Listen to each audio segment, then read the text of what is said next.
오늘 말씀 앞에 서도록 하겠습니다. 우리 마태복음 27장 11절 먼저 읽고 시작하도록 하겠습니다. 같이 한 목소리로 읽겠습니다. 시작. 예수께서 총독 앞에 섰음에 총독이 물어 이르되 내가 유대인의 왕이냐? 예수께서 대답하시되 내 말이 옳도다 하시고.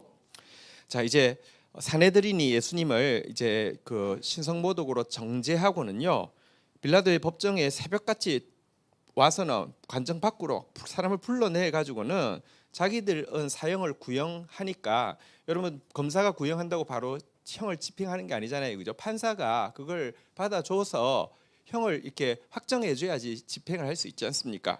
그래서 이제 지금 빌라도에게 최종 판결을 받는 장면이 이제 우리가 지금 오늘 나누려고 하는 장면입니다. 근데 우리는 사실 빌라도에 대해서 굉장히 큰 오해를 가지고 있습니다.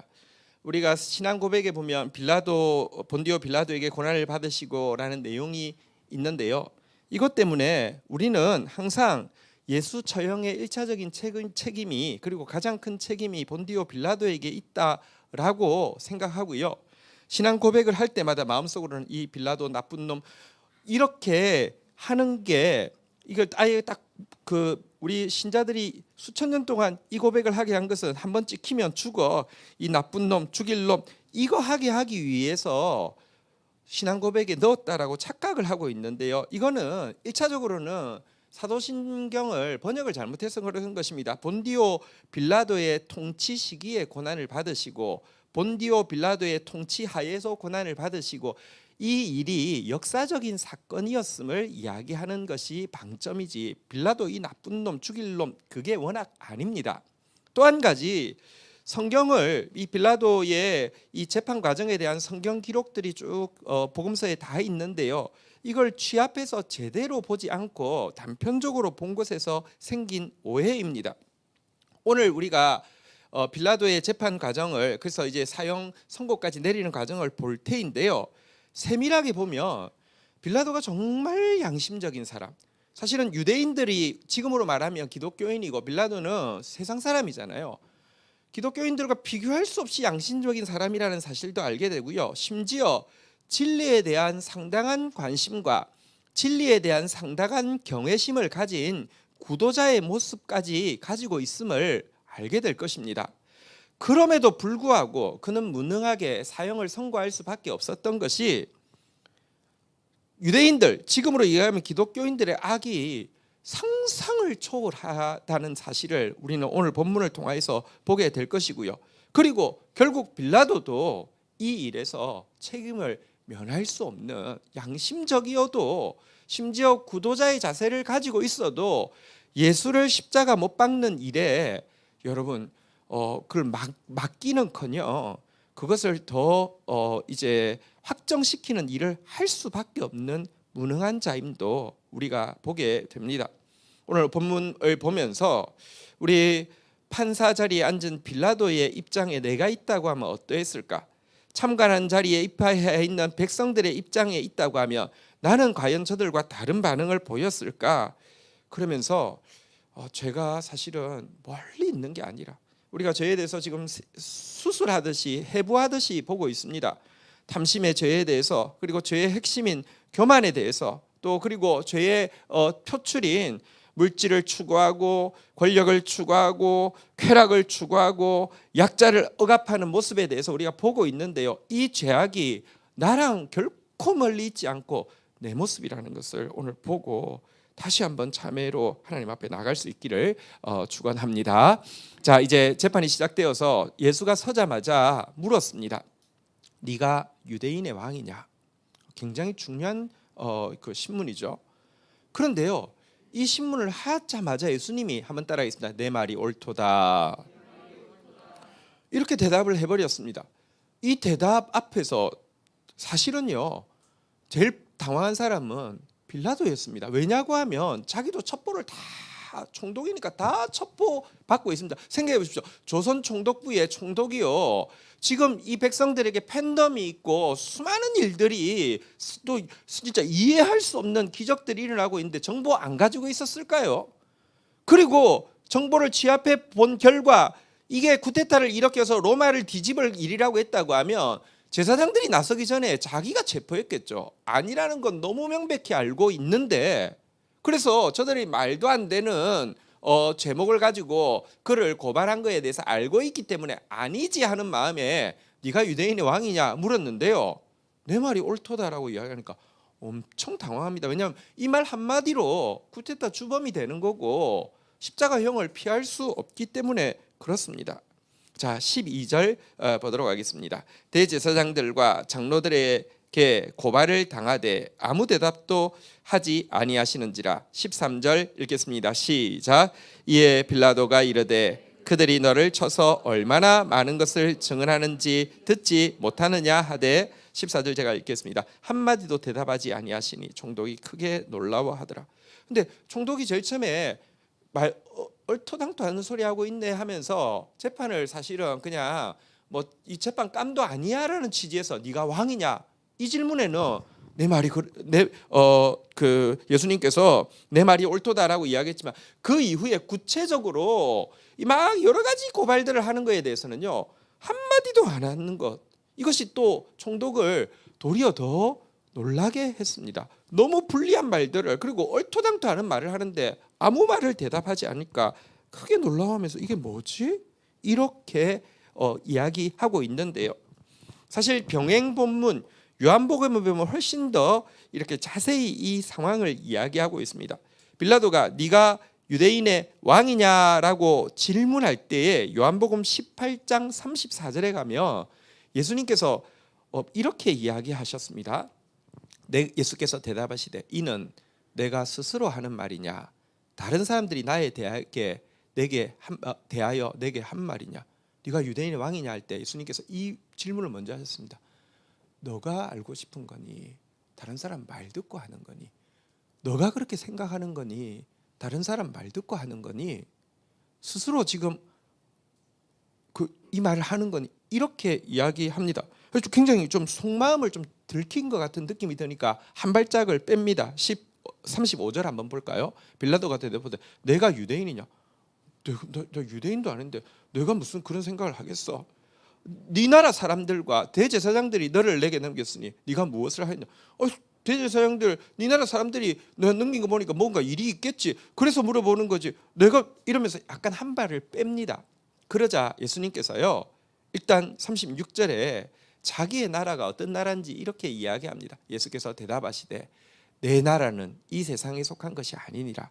만일 내 나라가 이 세상에 속한 것이었더라면 내 종들이 싸워 나로 유대인들에게 넘겨지지 않게 하였으리라. 이제 내 나라는 여기 속한 것이 아니니라 라고 이야기했습니다. 근데 이 이야기를 들을 때 제일 안심한 사람이 누구겠습니까? 빌라도입니다. 그러니까 네가 왕이라고는 했지만 그 말은 실제 왕은 아니라는 말이지, 이런 뜻에서요 37절 같이 한번 읽도록 하겠습니다. 읽겠습니다. 시작. 빌라도가 이르되 그러면 내가 왕이 아니냐? 예수께서 대답하시되 내 말과 같이 내가 왕이니라. 내가 이를 위하여 태어났으며 이를 위하여 세상에 왔나니 곧 진리에 대하여 증언하려 함이라. 무릇 진리에 속한 자는 내 음성을 듣느니라 하신대. 그러니까 내 나라가 이 세상에 속하지 않았다니까. 그러니까 네 말은 왕 아니라는 말이지, 쿠데타 사범 아니지, 이렇게 자기가 안심해서 이야기하니까 아니다. 너 말대로 나 왕이 맞다. 내가 왕으로서 이 세상에 태어났다. 진리에 대해서 증언하는 왕이다. 그러면서 이렇게 이야기합니다. 무릇 진리에 속한 자는 내 음성을 듣느니라 라고 이야기하면서 지금 다른 사람들의 고소에 대해서는 일절 반응하지 않지만 빌라도의 질문, 네가 왕이냐? 이 질문 속에 사실은 빌라도가 궁금했던 것이 있다는 것을 알고 있습니다. 그래서 너 속마음이 뭐냐? 무릇 진리에 속한 자는 내 음성을 듣느니라 그러는데 너 진리에 관심이 있느냐? 이렇게 몰아붙이는 것입니다. 그러자 빌라도가 이렇게 이야기합니다. 38절 한번 볼까요? 빌라도가 이르되 진리가 무엇이냐 하더라. 진리가 뭐냐? 근데 그때 예수님께서 아무 말씀도 안 하셨습니다. 근데 아무 말씀 안 한다고 이 사람이 막 찔러놓고는 수습이 안 되는구나, 생각이 없구나가 아니라 아무 말 안 하는데 더 크게 들리는 거 있잖아요. 진리가 무엇이냐 하는데 예수님이 그냥 조용히 그를 바라보고 계시는데 그는 그의 영혼이 느낄 수 있습니다. 진리가 자기 눈앞에 지금 서 있다는 것을, 진리의 실체가 자기 앞에 있다는 너무나 큰 느낌이 다가오면서요, 그 자리에 있을 수가 없어서 지금 빌라도가요 재판을 할 때 진짜 우스꽝스러운 상황입니다. 재판은 관정 안에서 합니다. 그런데 재판 조금 진행이 되면 관정 밖에 유월절 지킨다고 유월절 부정해서 음식 못 먹게 될까 봐서 관정 밖에 다 서 있으니까 안 보이거든요. 또 나와서 이 제사장들하고 이 서기관들한테는 또 중간 이야기를 하고 이렇게 하고 있는데요. 이 이야기를 하고 나서는요, 39절 한번 볼까요? 38절이 사실은 중간이 좀 잘렸네요. 제가 읽어드리겠습니다. 아무 말씀 안 하다가 안 하는 예수님 앞에서 한동안 있다가 감당이 안 되니까요, 그 자리를 박차고 나와서 무리에게로 갑니다. 그리고는 무리에게로 가서 이야기합니다. 이는 죄가 없다라고 무리에게 가서 이야기를 합니다. 유대인들에게 나가서 이르되 나는 그에게서 아무 죄도 찾지 못하였노라. 성경 구절이 잘렸습니다. 38절에 그렇게 되어 있습니다. 이렇게 이야기하는 장면인데요. 자, 지금 이렇게 병행 본문을 좀 보았는데요. 자, 그러고는 이제 더 이상 이 재판을 진행하지 않기 위해서 빌라도가 택한 방법이 하나 있었습니다. 그게 뭐냐고 하면요, 예루살렘에 지금 헤롯 왕이 와 있다는 것입니다. 와, 내가 지금 피 흘리는 이 불법한 재판에 남지 않을 수 있는 좋은 방법이 생긴 것입니다. 상황을 조금 설명을 드릴게요. 여러분, 이스라엘 지역은 세 군데로 나누어서 지금 통치되고 있었습니다. 유다 지역이 있었고요, 갈릴리 지역이 있었고요, 이두메라고 해서 이 요단강 건너편 지역, 옛날로 하면 다 이스라엘 땅인데 조각조각 내어서 세 명의 헤롯의 아들, 헤롯 대왕의 아들이 다스리게 했습니다. 그래서 분봉왕이라고 합니다. 정식왕은 아니고, 정식왕은 전부를 다스리는 게 정식왕인데 정식왕이 없었습니다. 그런데 유다를 다스리는 분봉왕이 욕심을 내서 저거 아버지처럼 좀 자리를 쥐려고 하다가 로마에게 찍혀서 그 사람은 폐위가 되어 버렸고요. 유다 지역은 또 예루살렘이 있다 보니까 워낙 중요하니까 총독이 직할을 하게 되었습니다. 그래서 실은 총독도 있지만 분봉왕도 2명이나 더 있습니다. 그런데 갈릴리의 분봉왕인 헤롯이 와 있다는 겁니다. 엄밀하게 이야기하면 예수님은 갈릴리 출신이니까 자기 소관이 아니라 헤롯 소관입니다. 그래서 헤롯한테 보냅니다. 워낙 이 빌라도하고 헤롯이 관계가 굉장히 안 좋거든요. 원수거든요.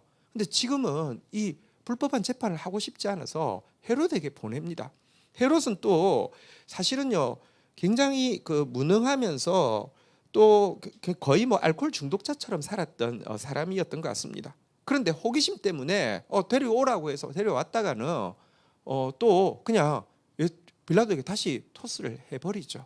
그래서 이제는 피할 방법이 없었습니다. 책임 안 질 방법이 없자, 자, 오늘 본문으로 이제 돌아가 보도록 하겠습니다. 15절부터 보도록 하겠습니다.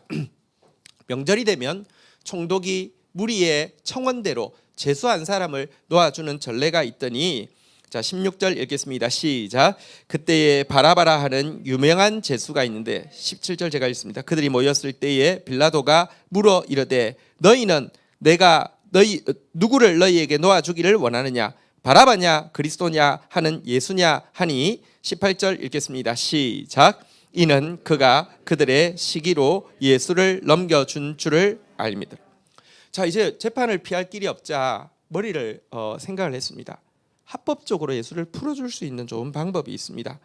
유월절이 되면 아무리 큰 죄인이라도 백성이 원하는 사람 한 사람은 풀어줄 수 있는 길이 있습니다. 그래서 그럼 너희들 일단 고발했는데 재판하기 전에 재판할 필요 없이 바라바하고 예수 중에 한 사람 풀어줄게라고 이제 이야기를 한 것입니다. 왜 이런 제안까지 하느냐고 하면, 다시 이야기합니다. 첩보 다 받았습니다. 그가 무슨 불의한 사람이나 정치적으로 위협을 주기 위한 사람이 아니라는 것을 잘 알고 있습니다. 그런데도 왜 저들이 예수를 넘기는지 이유도 알고 있습니다. 18절에 잘 나와 있죠. 여러분, 18절에 보니까 왜 대제사장 서기관들이 넘겼다고 빌라도가 파악하고 있습니까? 시기심 때문에. 여러분, 교만한 사람은 반드시 시기가 나오게 돼 있습니다. 나만 다스리고 나만 존경받고 내 말대로 돼야 되는데 사람들이 다 예수께 눈 돌리고 있는 게 감당이 안 되는 것입니다. 이건 줄 알았기 때문에 애를 써서 또 하나의 방법, 이렇게 예수를 풀어줄 수 있는 합법적인 방법을 제시를 하고 있습니다. 게다가 19절에 보면 그의 아내도 상당히 뭐랄까요, 예루살렘의 총독의 아내로 있으면서 사치를 누리거나 아니면 갑질하고 이런 거에 관심이 있었던 것 같지 않습니다. 총독이 재판석에 앉았을 때에 그의 아내가 사람을 보내어 이르되 저 옳은 사람에게 아무 상관도 하지 마옵소서. 오늘 꿈에 내가 그 사람으로 인하여 애를 많이 태웠나이다 하더라. 예수에 대해서 저 옳은 사람이라고 이야기하고 아무 상관도 하지 마십시오. 꿈에 너무 고생했습니다라고 이야기하는 거 보아서 그녀도요, 예수님에 대해서 접하고 있었고 어떤 분인지 궁금해하고 있었고 어쩌면은 그 옳은 사람이라고 이 민감한 재판에서도 이렇게 정서적인 표현을 했다는 것은 상당히 마음이 가 있었던 것을 알 수 있습니다. 어쨌든 살리려고 애를 쓰고 있는데요. 그러나 이 제안에 대해서 백성들은 어떻게 반응하고 있습니까? 이스라엘 사람들, 지금으로 말하면 기독교인들 어떻게 반응하고 있을까요? 20절, 21절에 나옵니다. 제가 20절 읽습니다. 대제사장들과 장로들이 무리를 권하여 바라바를 달라 하게 하고 예수를 죽이자 하게 하였더니 21절 읽겠습니다. 시작. 총독이 대답하여 이르되 둘 중에 누구를 너희에게 놓아 주기를 원하느냐? 이르되 바라바로소이다. 자, 제사장들은 이제 손을 씁니다. 이 제안 딱 오니까 바로 백성들에게 이야기합니다. 둘 중에서 바라바 달라고 이렇게 이야기하라고 했고요. 자, 그런데 이 바라바가 어떤 사람인지 우리가 단순한 흉악범인지 아니면 독립 쟁취를 위해서 무력을 사용한 사람이었는지 정확하게 알 길은 없습니다. 어쩌면 그는 독립을 위해서 무력을 사용한 열심당의 우두머리 중에 한 사람이었을 가능성도 없지 않습니다. 오늘 아침에도 가룟 유다가 단지 은삼시 때문에 판 게 아니라 예수를 이렇게 조종해가지고요, 그 상황에 넣어서 마치 삼손이 확 힘을 발휘하는 것처럼 예수가 메시아임을 드러내게 하기 위해서 그랬을 수 있는 것처럼 이 사람도 독립을 위해서 이렇게 암살을 한 그런 사람일 수도 있습니다. 그런데 여러분, 그는 정확하게 이야기하면 어떤 사람인지 모르겠지만 분명히 살인을 저지른 것은 맞고요. 또 한 가지, 하나님의 말씀보다는 자기 말이 더 중요하고 하나님의 판단보다는 자기 판단이 더 신뢰가 되고 하나님의 방법보다는 자기 방법이 더 가깝고 자기 방법이 더 익숙한 사람이었던 것은 분명합니다.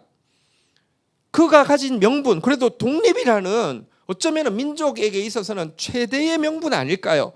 명분이 옳아도요, 제가 오늘 이야기했지 않습니까? 아무리 명분을 옳은 것을 내세운다 하더라도 그것을 내가 한다고 하면 나중에 그것이 이루어지고 나서도요, 내가 여러분 좋은 명분을 위해서 하더라도 내가 하면은 그 과정에서 처음에는 득보다 마이너스보다 플러스가 나라 전체나 개인에게 더 많다 할지라도 조금 지나 보십시오. 결국은 마이너스가 플러스보다 훨씬 많아집니다. 이 때문에 하나님은요, 이렇게 판단하십니다. 교만이 당장 눈에 보이는 악한 결과를 내지 않는다 할지라도 교만이 죄의 핵심이고 교만이 제일 큰 죄라고 이야기합니다. 어차피 교만이 들어오면요, 그래서 내 말이 더 중요한 사람, 여러분 내가 하나님보다 더 똑똑한 사람, 내 판단 믿고 무조건 내 뜻대로 하는 사람은요, 예수 죽이는 일도 서슴없이 할 수 있는 것처럼 결국은 최악의 죄악을 저지르게 돼 있습니다. 이런 점에서 바라바는 또 하나의 가룟 유다가 될 수 있는 사람일 수 있는데요. 그런데 백성들이, 여러분 단지 제사장들이 위협을 해가지고 돈 줘가지고 바라바 연호했을까요? 그렇지 않습니다. 백성들도요, 그거 좋아합니다. 바라바를 더 좋아한다니까요. 거짓 선지자들이 거짓을 이야기하고 권력자들이 권력으로 압제하는데 내 백성은 그것을 좋아하니 그 끝이 어찌 되겠느냐라고 이야기하는데 좋아한다니까요. 바라바 바라바 진심으로 연호했습니다. 모든 인간이, 아니 신자라고 하지만 결국은 결정적인 순간에는 하나님 말씀보다 내 말이 더 중요합니다. 하나님보다 내 감정이 더 중요합니다. 내 감정 상하게 하면 그게 끝장인 겁니다. 내 기분 상하게 하면 그건 끝이 나는 것입니다. 내가 하나님보다 더 똑똑하고요, 내 판단대로 합니다. 자기 목숨 끊는 것까지 내 판단대로 할 수 있는 게 교만인데요, 이게 백성들 속에 있기 때문에 바라바 바라바 연호를 하게 되었다는 것입니다.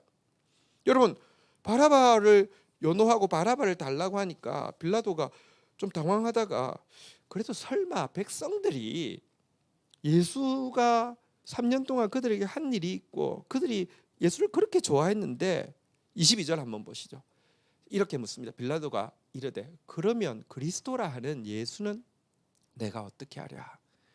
이렇게 바라바도 택하고 예수도 그냥 좀 가볍게 해서 좀 풀어주 달라고 하는 거겠지라고 생각했나 봐요. 그랬더니 그들이 다 이르되 십자가에 못 박혀야 하겠나이다. 빌라도가 당황해가지고요, 23절 한번 같이 읽도록 하겠습니다. 읽겠습니다. 시작. 빌라도가 이르되 어찌미냐, 무슨 악한 일을 하였느냐. 그들이 더욱 소리를 질러 이르되 십자가에 못 박혀야 하겠나이다. 당황합니다. 총독이 당황합니다. 어찌미냐, 무슨 악한 일을 했다고 죽이자고 백성들한테 물어본 거거든요. 제사장들이 아니라, 서기관들이 아니라, 시기하는 그들이 아니라 백성들에게 물어봤거든요. 그런데 어떻게 무슨 일을 했다고 그러니 이렇게 이야기해도요 소용없습니다. 더 크게 외칩니다. 십자가에 못 박혀야 하겠나이다. 죽어 마땅합니다. 이렇게 외치고 있습니다. 이 카드, 헤롯 카드도 안 먹혔고요, 또 이제 6월절 그 석방 카드도 안 먹힙니다. 병행 본문에 보면 이때 빌라도는 또 한 가지의 방법으로 이들이 예수를 십자가에 못 박는 일을 막기 위해서 행동을 취하고 있는 게 있습니다. 그게 뭐냐고 하면 백성들의 동정심과 측은히 여기는 마음을 일으키기 위함입니다. 요한복음 19장 1절부터 이어지는 내용이 나와 있는데요, 한번 보실까요? 이에 빌라도가 계속 쭉 이제 제가 읽을 때 계속 넘겨주시기 바랍니다. 이에 빌라도가 예수를 데려다가 채찍질하더라. 2절. 군인들이 가시나무로 관을 엮어 그의 머리에 씌우고 자색 옷을 입히고, 3절. 앞에 가서 이르되 유대인의 왕이여 평안할지어다 하고 손으로 때리더라. 4절 같이 한번 읽어보도록 하겠습니다. 4절 읽겠습니다. 시작.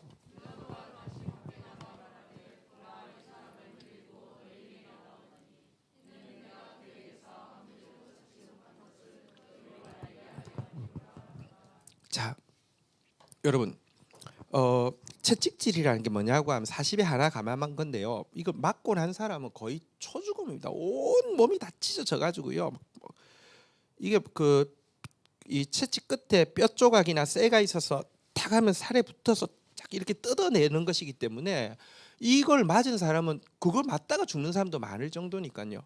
온 몸이 피투성이가 돼서 멀쩡하게 잡혀온 예수가 아니라 피투성이가 된 상태에서, 또 게다가 이게 군인들이 희롱하면서 씌운 가시 면류관에 자색 옷, 이게 군인들 망토 이걸 걸쳐놓고는 이 상태에서요 데리고 그들이 보이는 관정 앞에까지 나왔습니다.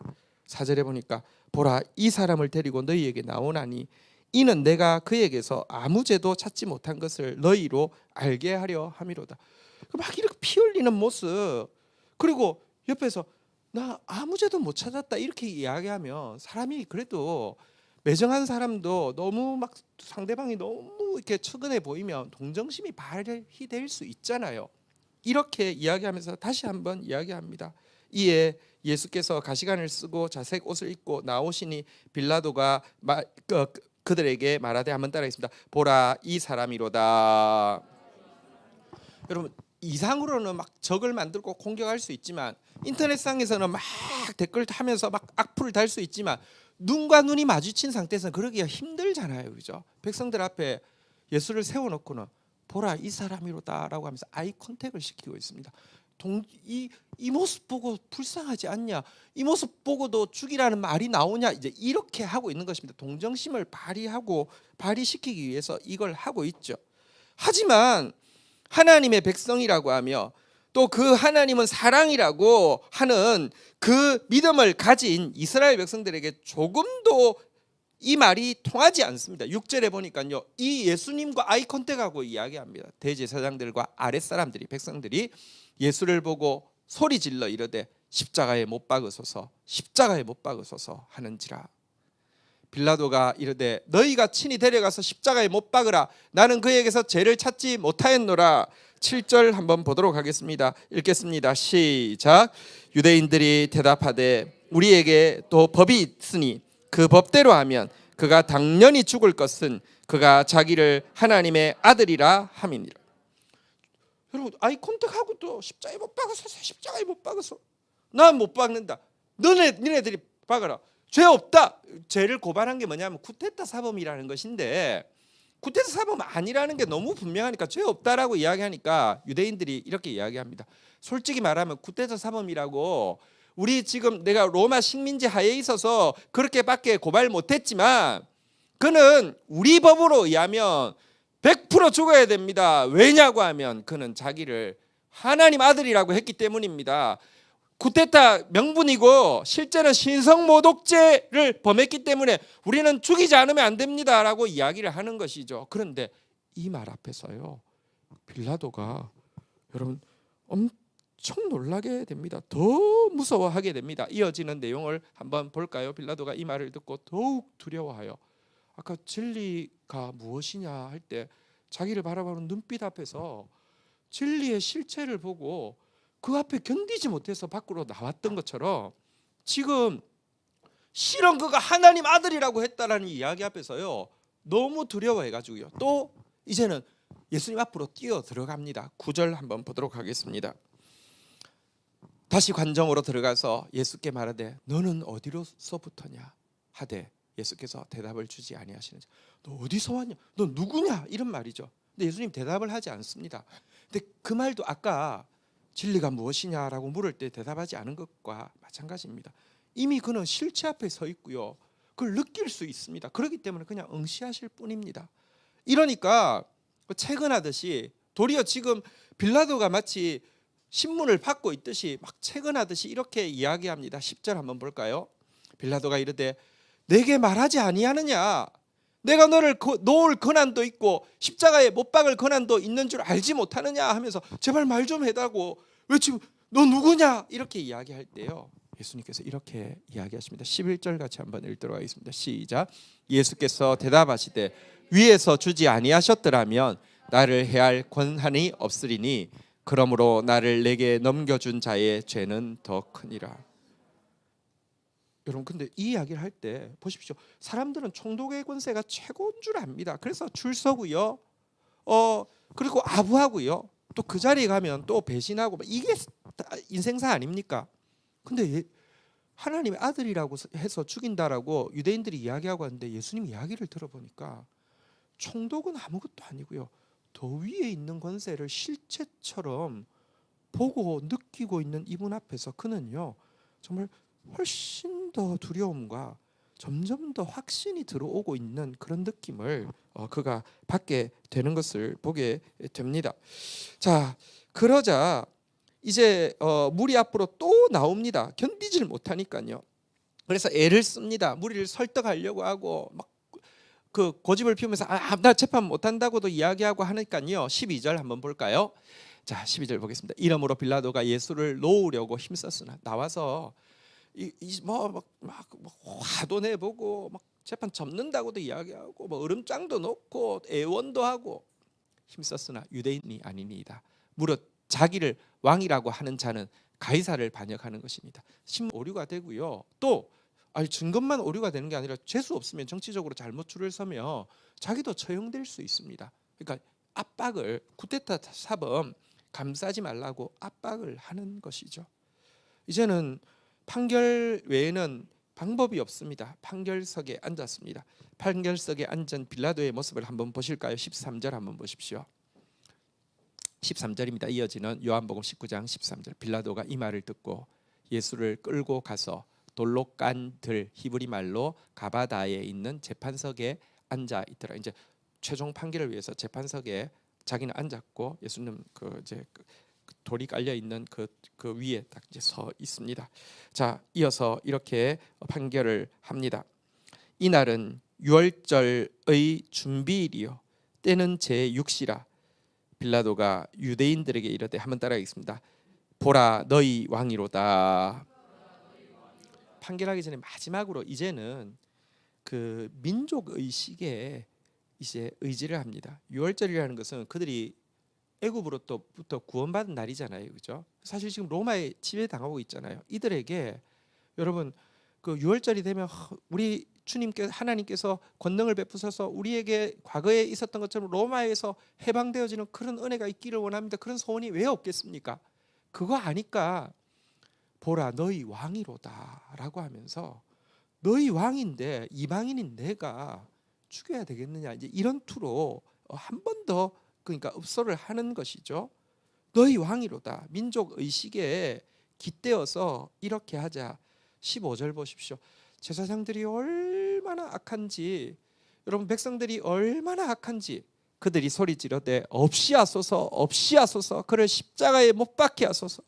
빌라도가 이르되 내가 너희 왕을 십자가에 못 박으랴. 너희 왕이라고 또 한 번 더 이야기합니다. 너희 백성이잖아. 너희 지금 식민지 압제당하고 있고 이 사람은 너희 위하는 사람이잖아. 이방인인 내가 너희 백성을 학살하는 일 꼭 해야 되겠느냐라고 하니까 제사장들 옆에서 웃으면서 이렇게 이야기합니다. 가이사 외에는 우리에게 왕이 없나이다. 어떻게 이런 말을, 어떻게 이런 아첨을 할 수 있습니까? 하나님을 왕으로 고백하는 이스라엘 백성의 종교 지도자가요, 대제사장이 가이사 외에는 우리에게 왕이 없나이다 라고 하면서, 이 말은 또 지금 스스로 왕이라고 하는 저자를 만약에 당신이 계속 두둔한다고 하면 우리도 가만 안 있을 겁니다. 쿠데타에 동조했다고 우리도 가만 안 있을 겁니다. 꼬질 겁니다. 이런 압박과 함께 여러분 회유를 이제 하는 이 말이죠. 할 방법이 없지 않습니까? 뭘 어떻게 하겠습니까? 그래서 이제 오늘 본문으로 가보도록 하겠습니다. 이제 빌라도는 판결을 내립니다. 24절입니다. 오늘 본문 24절 읽도록 하겠습니다. 읽겠습니다. 시작. 빌라도가 아무 성과도 없이 도리어 밀란이 나려 하는 것을 보고 물을 가져다가 무리 앞에서 손을 씻으며 이르되 이 사람의 피에 대하여 나는 무죄하니 너희가 당하라. 할 수 있는 방법 다 한 것 같지 않습니까? 그럼 할 수 있는 방법 이 정도 이상 어떻게 할 수 있을까요? 어쨌든 다 했습니다. 아무것도 안 통합니다. 무슨 헤롯한테 넘겨도 안 되고, 유월절 전례를 가지고 풀어준다고 해도 안 되고, 동정심을 일으켜도 안 되고, 민족 의식을 막 해도 안 되고, 무조건 죽이겠다는 것입니다. 무조건 죽이겠다는 것입니다. 내 말 씹은 예수는 죽어도 마땅하다는 것입니다. 예수가 예루살렘에 올 때 호산나 호산나 내가 외쳐줬는데, 호산나의 뜻이 뭐냐면 지금 구원하소서입니다. 우리가 원하는 대로 하늘에는 평화 땅에는 영광, 우리에게 영광을 주시고, 그래서 하나님 우리한테 좀 미안했던 거 이제 상세하세요라고 이야기하고 기회를 줬는데 와서 지금 구원하기는커녕 엉뚱한 소리나 하고 있고, 우리 너희 죄에 대해서 이야기하고 있고, 내 말 씹었어? 너 죽어야 돼. 여러분, 예수 죽여버리고 마는 이 이스라엘 백성들의 모습, 그러니까 통하지 않습니다.